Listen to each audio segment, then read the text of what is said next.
Baik, kita lanjut. Bismillahirrahmanirrahim. Assalamualaikum warahmatullahi taala wabarakatuh.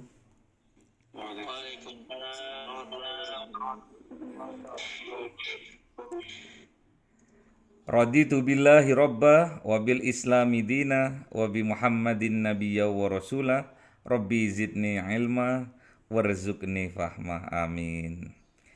Baik, kita langsung kepada pembahasan terakhir kemarin. Nanti akan dilanjutkan oleh Mbak Neneng ya.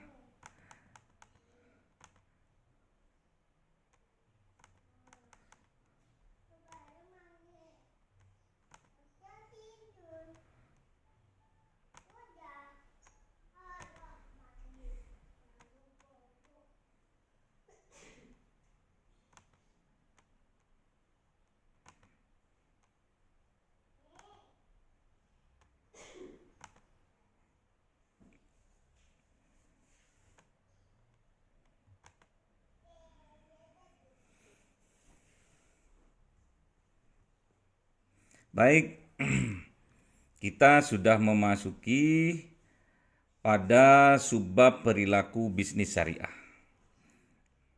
Apa itu perilaku bisnis syariah? Yaitu perilaku orang-orang yang menjalankan kegiatan manajemen bisnis syariah yang berkaitan dengan nilai-nilai keimanan dan ketauhidan atau nilai-nilai keislaman. Apabila setiap orang yang menjalankan bisnisnya didasari pada manajemen bisnis syariah, berarti orang tersebut sudah meyakini dan menyadari tanggung jawab dan konsekuensi di kemudian hari. Jadi setiap perilaku, perbuatan pasti ada balasannya.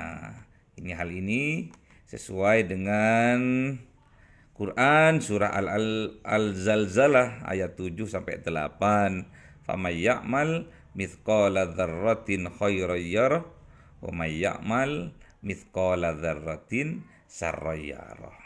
Jadi apapun perbuatan kita, sekecil apapun perbuatan baik kita pasti akan dibalas oleh Allah. Dan sekecil apapun amal buruk kita juga akan dibalas oleh Allah. Ini dasar ya. Dasar dalam kita menjalani apa itu manajemen syariah. Ya, manajemen bisnis syariah. Semua yang dilandaskan pada ketauhidan, pada keislaman, karena memang betul-betul mereka yakin bahwa apa yang ia perbuat, apa yang ia lakukan itu dilihat oleh Allah. Makanya dia meyakini sekecil apapun perbuatan baik saya sebagai pelaku bisnis itu pasti ada dampaknya. Dampaknya itu apa, manfaat atau mudarat gitu ya. Atau barokah atau bahkan sayyiat, jelek gitu ya. Jadi tujuannya orang yang melakukan manajemen bisnis syariah, tujuannya dia itu hanya semata-mata ingin beramal soleh sesuai dengan keimanannya. Tuntunan imannya pasti akan menuntun terhadap perbuatan yang soleh.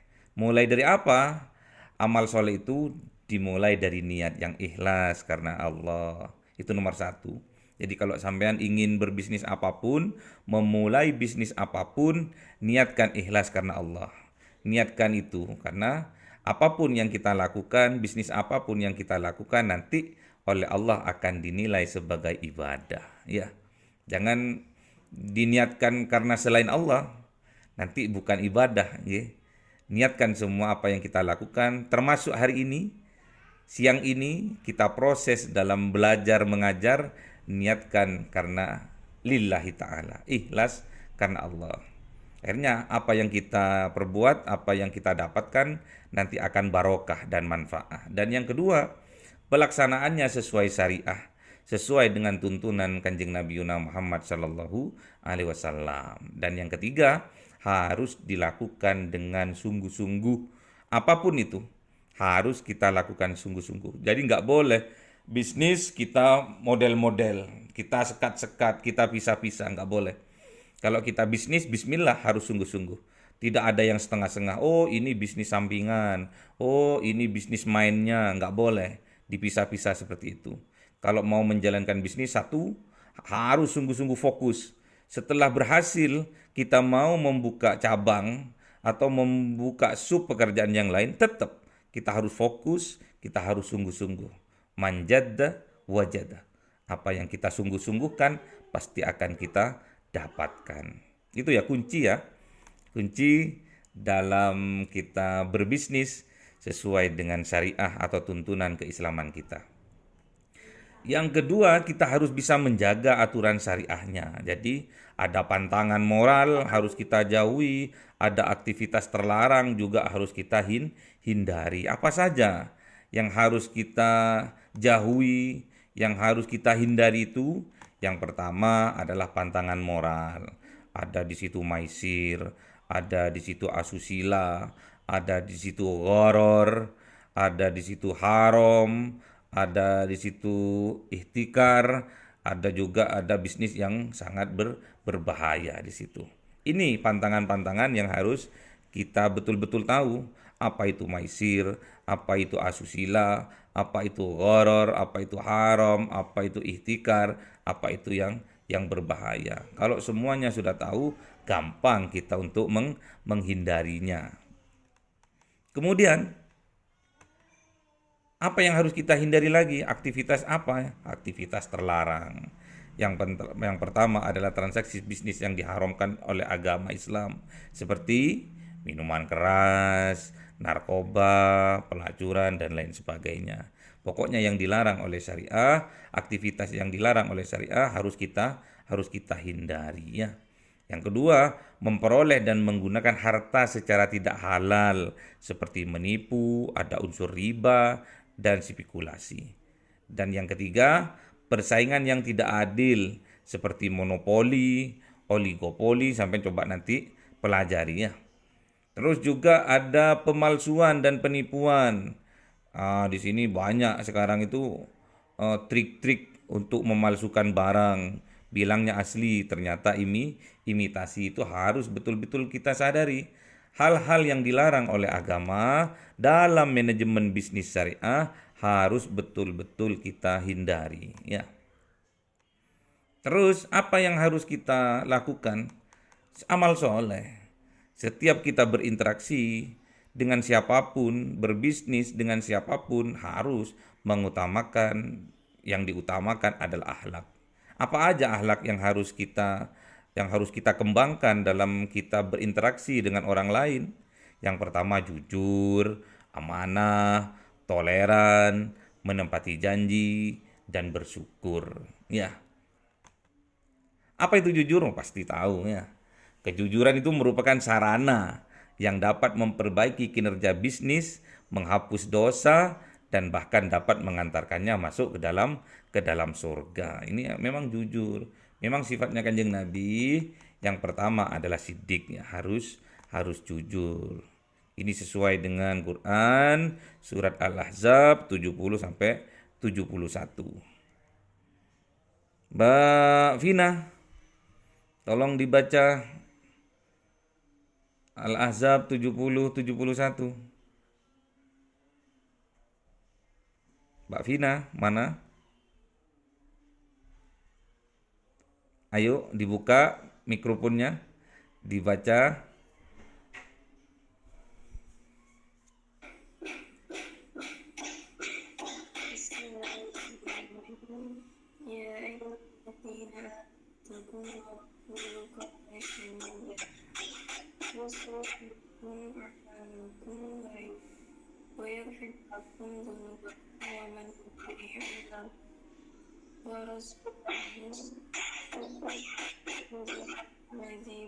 Oke, Hai orang-orang yang beriman, bertakwalah kamu kepada Allah dan katakanlah perkataan yang benar. Niscaya Allah memperbaiki bagimu amalan dan mengampuni bagimu dosa-dosamu. Dan barang siapa mentaati Allah dan Rasul-Nya, maka sesungguhnya ia mendapat kemenangan yang besar. Oke, sadaqallahul azim. Terima kasih Mbak Vina. Jadi jelas di sini apabila orang yang beriman itu betul-betul bertakwa kepada Allah, pasti waqulu qaulan sadida. Pasti perkataannya jujur ya. Perkataannya lurus pasti. Kalau udah lurus, kalau udah jujur kita dalam berbisnis kita mengutamakan kejujuran, pasti yuslih lakum a'malakum. Pasti Allah akan menyempurnakan, akan memperbaiki kekurangan-kekurangan dalam bisnis kita. Misalkan kita lemah dalam promosi misalkan. Nanti Allah akan jadikan, akan buatkan jalan keluar, akan diberikan jalan keluar agar promosi kita lancar, lebih mengkena ke konsumen seperti itu. Terus wa yaghfir lakum dunubakum. Pasti misalkan kita kemarin ada ketidakjujuran misalkan. Dengan kita beralih berganti dari sifat tidak jujur ke arah jujur, yang dosa-dosa yang kemarin Allah akan hapuskan karena perbuatan amal soleh kita berupa kejujuran itu. Jadi barang siapa yang taat kepada Allah dan Rasulnya, nah ini kuncinya ya. Taat kepada Allah dan Rasulnya, faqad faza fauzan adima. Dia akan memperoleh kemenangan yang besar. Kemenangan yang besar ini di dunia dia dimaafkan. Terus bisnisnya juga dilancarkan, dikembangkan. Kalau dari nasional akhirnya bisa ke internasional, itu berkat kejujuran kita. Nanti banyak masukan dari rekan-rekan bisnis kita. Karena memang kita tujuannya memang keterbukaan, jujur memang. Nggak ada yang ditutup-tutupi. Semua pintu jalan menuju kesuksesan oleh Allah akan dibuka. Asalkan syaratnya kita harus jujur dalam berbisnisnya.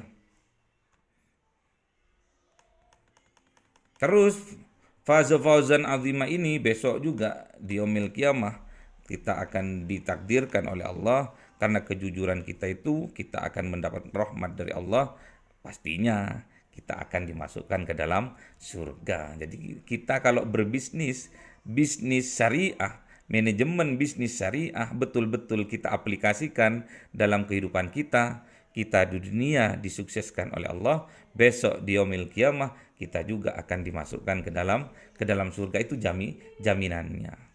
Terus amanah. Kita kalau berbisnis harus amanah, nggak boleh kita hianat.